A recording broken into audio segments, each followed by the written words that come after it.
안녕하세요. 조초현입니다. 4월 23일 금요일 한국사 2의 수업 시작하도록 하겠습니다. 오늘은요.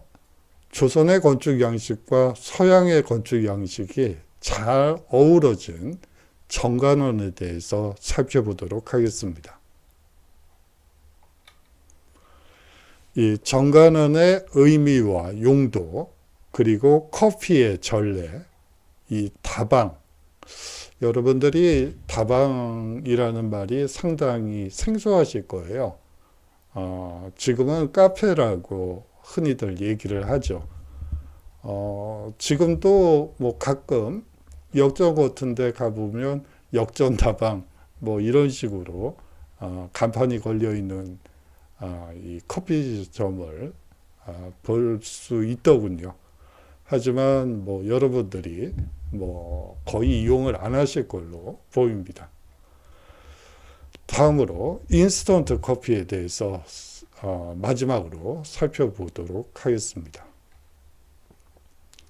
개화기 서양 문화를 어떻게 받아들이고 그것을 어떻게 우리 것으로 만들어 왔는지 이해하는 시간이 되었으면 합니다. 고종의 어진입니다. 궁중 화가들이 임금님을 용상에 앉히고 그 다음에 이제 초상화를 그린 것이죠.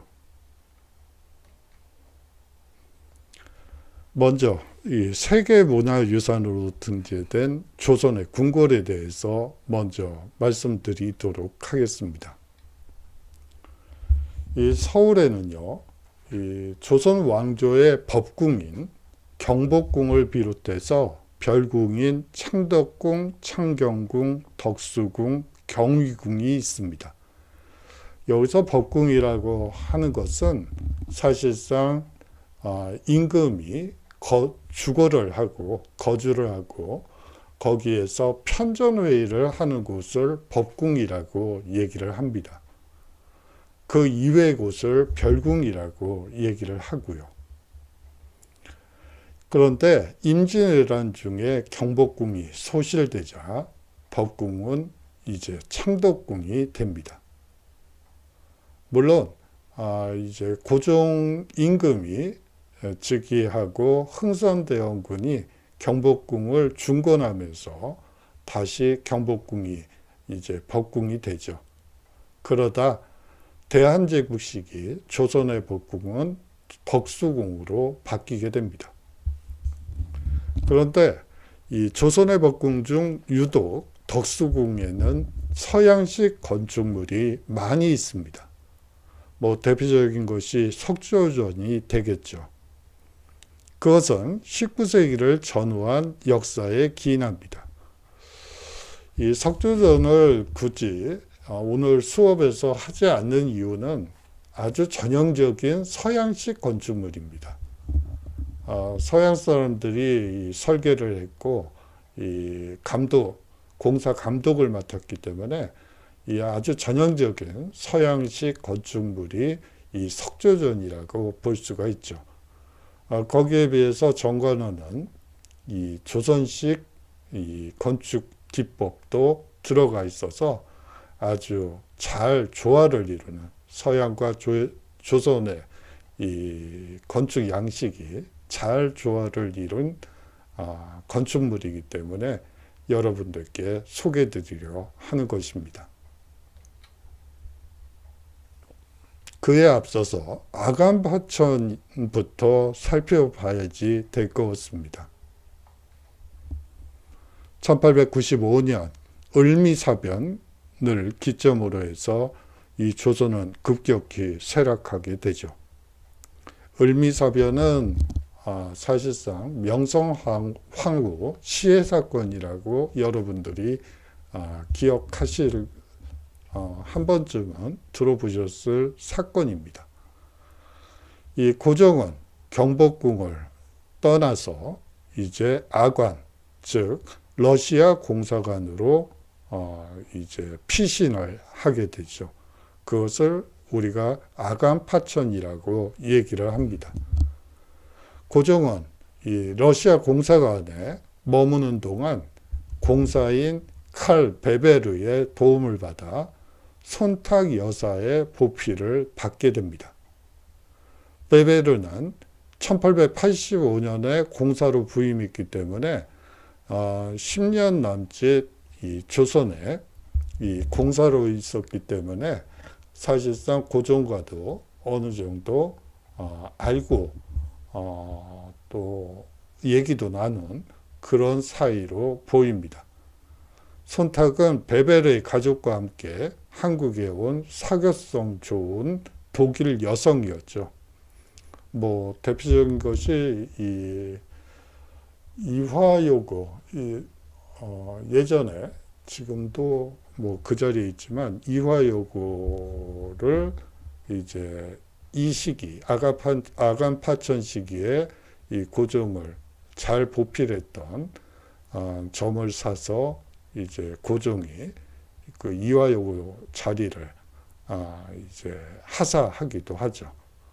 그리고 또 정동에 손탁 호텔을 세울 수 있는 부지를 마련해 주기도 합니다. 고종은 약 1년간의 악원 파천 생활을 끝내고 덕수궁으로 황궁하게 되죠. 이때 고종과 함께 손탁 여사도 동행하게 됩니다. 이제 덕수궁이 법궁이 되고요. 이렇게 됨으로써 사실상 덕수궁은 상당히 중요한 궁궐로 자리매김됩니다.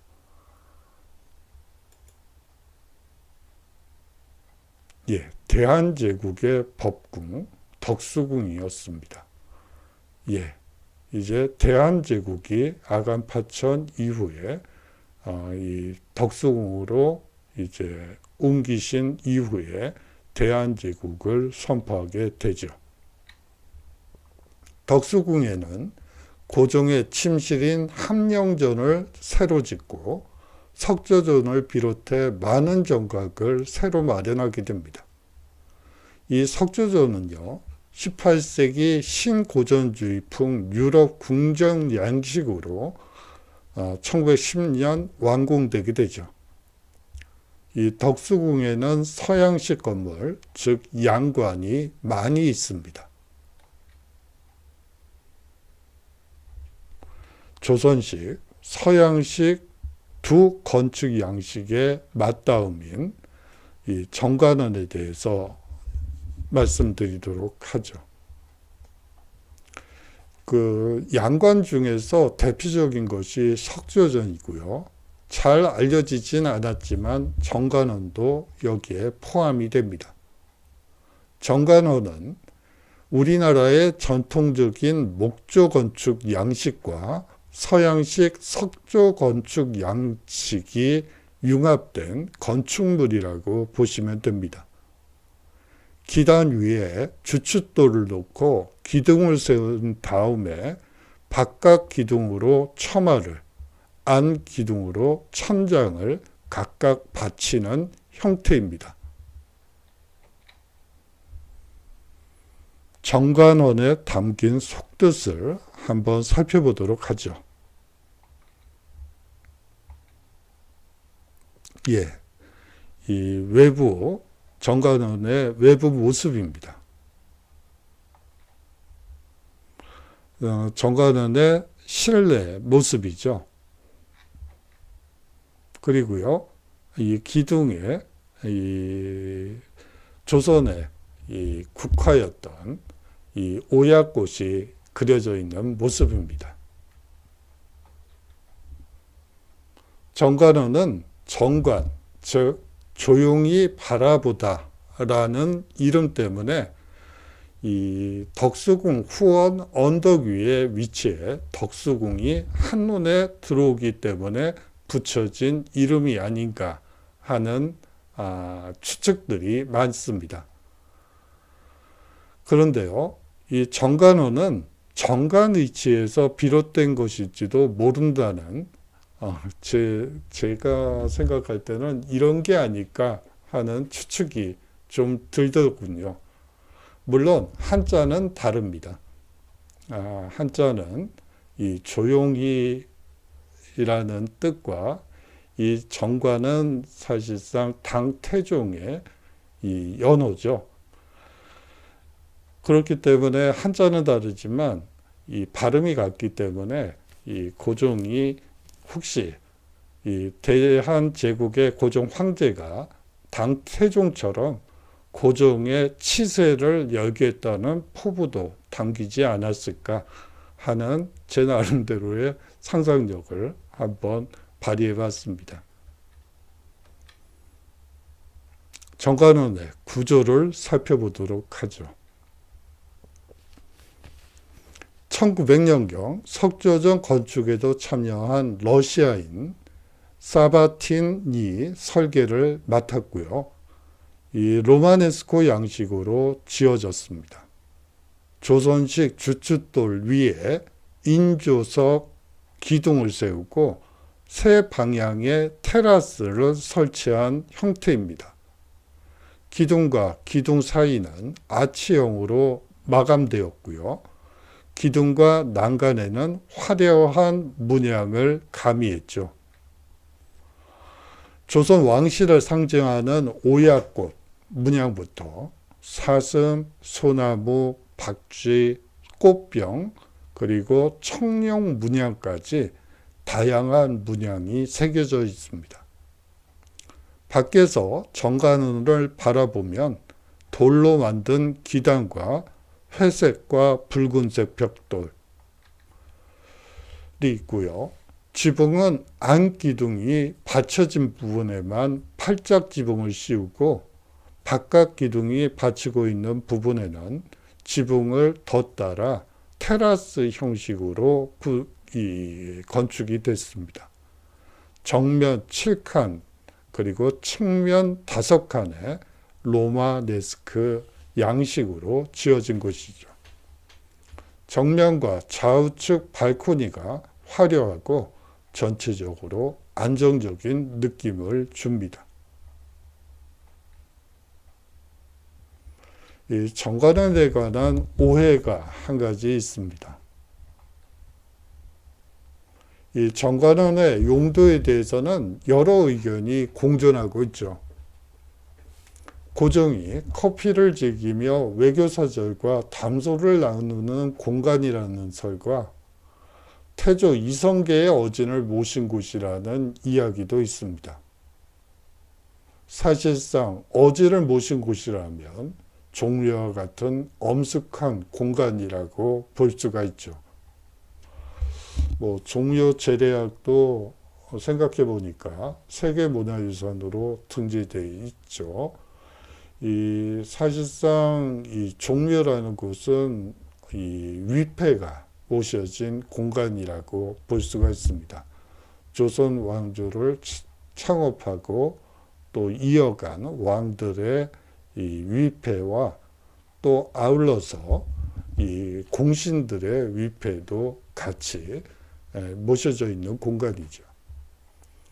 이 어진, 즉 이 임금의 이성계의 어진이라고 한다면 이성계의 이 초상화라고 볼 수가 있는데요.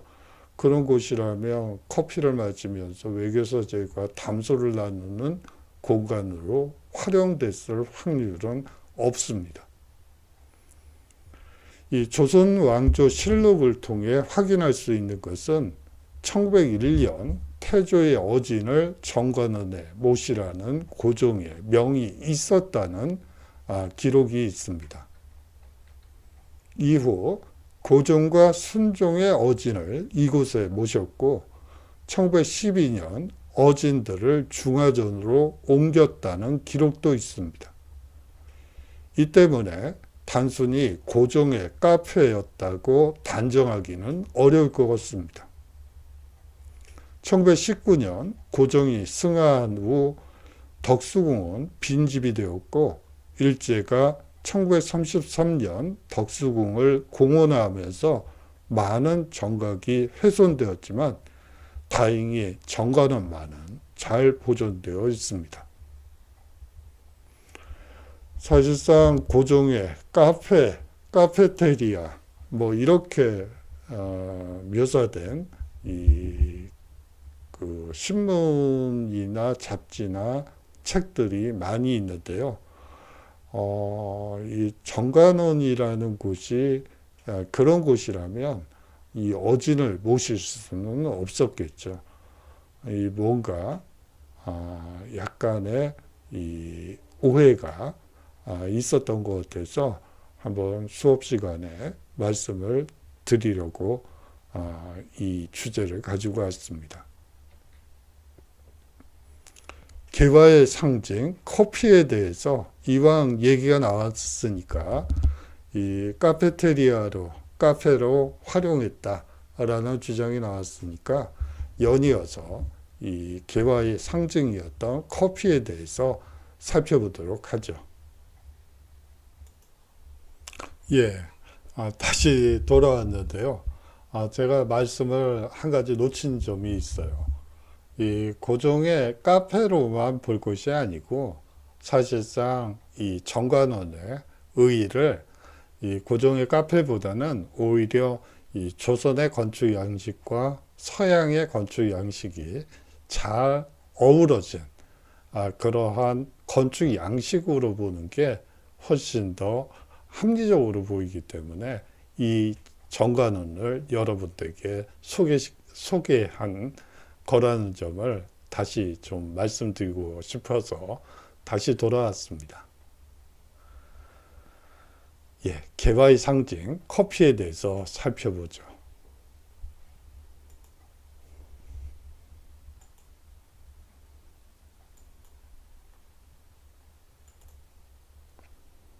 커피는 이 개항 이후에 조선의 궁궐인 경복궁이나 덕수궁에서 서양인을 접대할 때 사용되었습니다. 이 고종은 커피를 상당히 즐겼던 것으로 알려져 있습니다. 커피는 서구에서 식후나 오후에 마시는 음료죠. 그래서 이러한 식습관에 익숙한 서양인들이 이 조선에 올 때 이 커피를 가지고 온 것으로 보입니다. 개항기 조선에 오는 서구인, 특히 선교사나 탐험가들은 커피를 가져오죠. 이 영국인들은 이 커피 문화보다는 이 차 문화가 발달돼 있죠. 그래서 이 녹차나 홍차를 가지고 오는 경우가 많았다고 합니다. 1876년 개항 이후 서구와 접촉한 조선 왕실은 궁에 커피를 마련하고 서양인들을 대접했죠.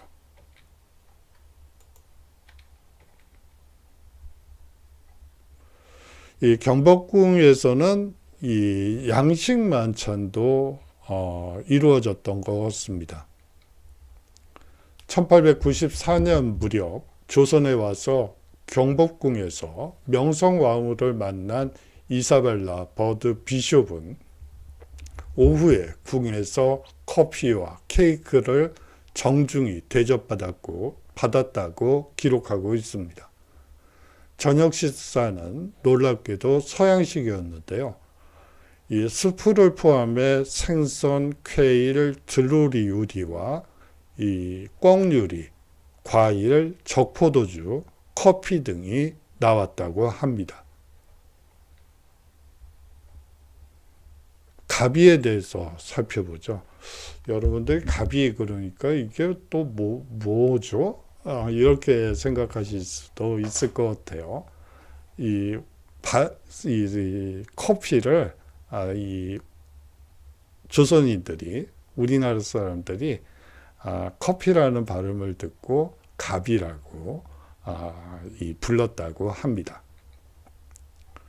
당시 고종이 마신 커피는 무엇이라고 불렸을까요? 우리말 표현으로 서양에서 온 탕국이라는 의미를 가진 양탕국이라고 불렸습니다. 또 다른 표현으로는 우리나라의 커피를 처음 전파한 이 중국의 한자 표기 가베라 부르기도 했고, 영어 발음 커피를 우리말 그대로 옮긴 갑이라 부르기도 했습니다. 그래요. 이 영어 발음을 우리말 그대로 표현하면 갑이가 된다고 하네요. 커피에 관한 조선 최초의 기록을 한번 찾아봤는데요. 이 처음 등장한 기록은 우리나라 최초의 국비 유학생이기도 했던 이 육일준의 서유견문에서 등장합니다. 우리가 숭늉을 마시듯 서양 사람들은 커피를 마신다라고 기록하고 있죠. 그래요. 숭늉 마시듯 커피를 마신다고 기록하고 있습니다. 자, 고종암살 기도 사건이 이 커피와 관련해서 등장하게 됩니다. 이 커피는요, 고종과 순종 암살 기도 사건의 도구로 활용되기도 하죠. 김홍육은 고종의 러시아어 통역을 맡았던 인물로 아간 8천 동안 이 고종의 총애를 받으면서 권력을 함부로 행사하고 뇌물을 받는 등 비난의 대상이 되었습니다. 그가 권력의 중심에 있을 때 거액을 착복한 사실이 드러나고 고종의 노여움을 결국 흑산도로 유배형을 내렸죠. 결정했죠. 이 결정이 내려진 이후 그는 대담하게도 이 고종과 순종의 암살을 꾀하게 됩니다. 김홍육은 1898년 9월 12일 고종의 생일에 숙수 등을 매수해 고종과 순종이 마시는 커피에 다량의 독, 또 어떤 기록에는 아편이라고 적혀 있기도 해요. 독인지 아편인지 잘 몰라서 옆으로 가루를 넣어서 아편도 같이 넣어봤습니다. 이 다량의 독을 섞었다고 합니다. 고종은 커피를 마시기 전에 커피 향을 먼저 즐기기 때문에 향이 이상하다며 마시지 않았지만 이 순종은 향을 느끼기 전에 일단 마셨다고 합니다. 그런데 좀 많이 마셨다고 해요. 그래서 건강을 상하게 했습니다. 독일 가능성이 높은 것이 사실상 치아가 18개가 빠졌다. 그런 얘기도 기록에 있는 걸로 봐서는 아편보다는 독일 가능성이 더 많을 것 같아요. 그런데 독이면 죽었겠죠. 아편을 다량 복용하면 이빨이 빠지나요? 제가 과학적인 그런 부분은 좀 약해서 좀 잘 말씀을 못 드릴 것 같아요. 정확하게. 그렇지만 어떤 사람들은 독이다. 또 어떤 사람들은 아편이다. 이렇게 말을 하기 때문에 독과 아편을 같이 적어봅니다. 결국 김홍육과 숙수 등은 사형에 처해지게 되죠. 끽다 취미와 다방에 대해서 살펴보도록 하겠습니다. 이 커피는요, 일제감정기에 이르면 조선 사람들에게 널리 퍼져 다방도 많이 생기게 됩니다. 이 커피를 판매하던 다방은 1930년대 후반 많이 생겼는데요. 이것을 동아일보 1936년 3월 4일자 기사에서 다음과 같이 확인할 수 있습니다. 이 다방이 처음 생긴 거는 1908년이었다고 하더군요.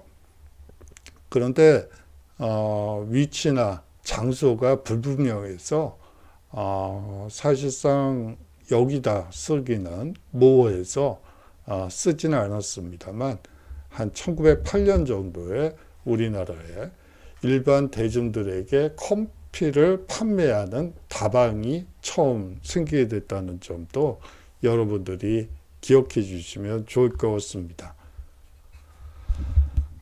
기사 내용을 보면요. 서울 올 때마다 눈에 띄는 것은 다방의 발전이다. 그 양적 발전뿐만 아니라 장치나 음악도 여간 고급화되지 않았다. 여기서 말하는 장치는 인테리어 소품들을 얘기하는 거예요. 그리고 음악도 틀어주죠.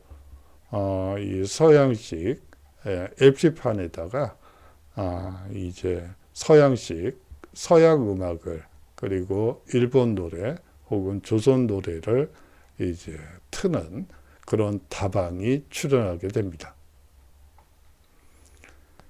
6, 7년 전만 해도 서울의 이 끽다점으로 변변한 것이 없어 이 동경에서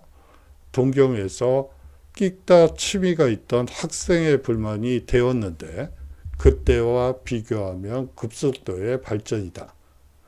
다방에서 나의 가장 흥미를 끄는 것은 초저녁부터 가득 차 있는 젊은 손님들이다. 차를 마시고 음악을 들으면서 세상을 잊고 있지 않은가 라고 하면서 식민지 조선에서 어떻게 초저녁, 대낮에 어떻게 이 젊은 손님들이 그렇게 많이 모여서 이 차를 마시면서 음악을 듣고 그러면서 세상이 어떻게 돌아가는지에 대해서는 무관심한 이 젊은 친구들을 비아냥거리는 기사가 있더군요. 여기서 끽다점이라는 것은 끼견에서 알 수 있듯이 즐긴다는 뜻이에요. 그러니까 차를 즐기는 점이라는 얘기고요.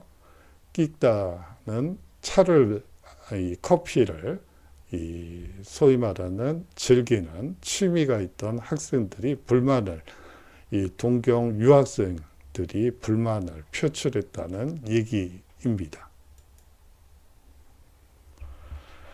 예, 커피까지 왔는데 인스턴트 커피까지 살펴보는 게 좋을 것 같아서 한번 인스턴트 커피에 대해서도 살펴보도록 하죠. 인스턴트 커피는요, 1889년경 미국계 일본인 가토 사토리에 의해 발명되게 됩니다. 1901년 미국 뉴욕에서 개최한 세계 박람회에서 물에 녹는 커피라는 이름으로 발표되게 되죠.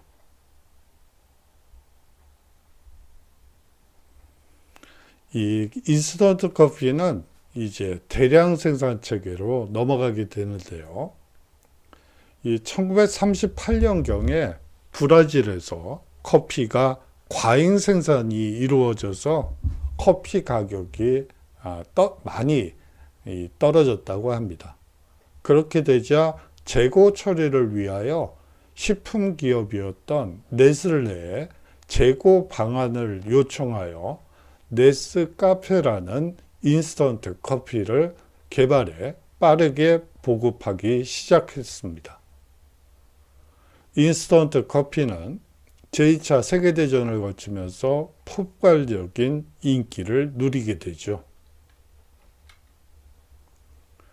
여러 기구를 사용해야 하는 원두 커피와 달리 물에 녹이면 바로 마실 수 있는 인스턴트 커피의 간편함은 전쟁에서 유효했으므로 전쟁이 제1차 세계대전, 제2차 세계대전 동안 그 수요가 폭발적으로 급증하게 됩니다.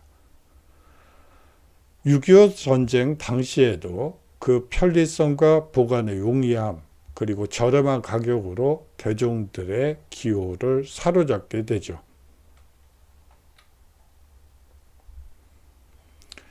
동결건조법과 일회용 낱개 포장이 등장하면서 사실상 우리나라가 이 일회용 낱개 포장이 세계에서 처음으로 시도된 것이기도 합니다. 1964년 새로운 커피 가공 기술인 동결 건조법의 등장으로 인스턴트 커피의 맛을 획기적으로 향상시킬 수 있게 됩니다. 이후 1970년 우리나라 최초로 인스턴트 커피를 생산하게 되었고 1976년에는 동서식품에서 세계 최초로 일회용 낱개 포장의 커피 믹스를 개발해 출시하게 되죠. 우리나라는 현재 세계 제1의 믹스커피 제조 기술을 지니고 있습니다. 예, 오늘은요, 사실상 8주차죠. 그래서 이제 여러분들 시험도 이제 끝났을 것 같고, 그래서 한국사회에는 주차과제를 받도록 하겠습니다. 이번 시간에 건축과 커피를 중심으로 서양 문화의 유입과 그것을 우리의 것으로 만드는 과정을 살펴보았죠. 그래서 이번 시간에는 어떤 주제를 가지고 여러분들께 과제를 드릴까 생각을 하다가 이러한 현상의 다른 사례를 한번 조사해서 한번 제출해 주셨으면 합니다. 사실상 서양 문화가 우리나라에 유입돼서 그것을 우리의 것으로 만드는 과정은 여러 가지가 있어요. 그리고 우리나라가 더 앞서 나가는 분야도 있습니다. 뭐 서양 음악, 뭐 BTS인가요? 그 친구들도 사실은 서양의 팝 음악을 우리식으로 만들어서 세계화 시킨다는 점에선 마찬가지라고 보입니다. 뭐 그 외에도 여러 가지 예들이 있죠. 여러분들이 한번 조사를 해서 조사를 해보면 재밌는 것들도 많이 발견하실 수 있을 것 같아요. 그래서 한번 주차가지로 이 다른 사례를 건축과 커피 이외에 서양 문화가 유입돼서 그것을 우리 것으로 만드는 과정을 한번 그 사례를 조사해서 제출해 주셨으면 합니다. 주차과제는 이것으로 하고요. 중간고사 대체 과제는 이제 다음 주 정도에 여러분들께 이 중간고사 대체 과제란을 이 클래스에 만들 예정입니다. 뭐 지금 만들어도 되기는 하지만 그래도 여러분들이 좀 읽어보고 정리도 해본 다음에 이 보내라는 의미예요. 그냥 뭐 이 중간고사 대체 과제도 그냥 일반 과제라고 주차 과제라고 생각하시는 분들도 있는지 뭐 말한 지 하루 이틀 만에 휙 메일로 혹은 이 LMS에 그리고 이 클래스에 올리시는 분들이 제법 되더라고요. 그래서 한번 좀 읽어보고 음미해보고 또 나름대로 교정도 하고, 그러니까 다시 말하면 철자가 틀렸는지 확인해보는, 띄어쓰기는 맞췄는지 확인해보는 그런 시간을 가지라는 의미에서 다음 주에 개설 그 중간고사 과제 란을 만들도록 하겠습니다. 예, 장시간 동안 수업 시간 들어주셔서 감사하고요.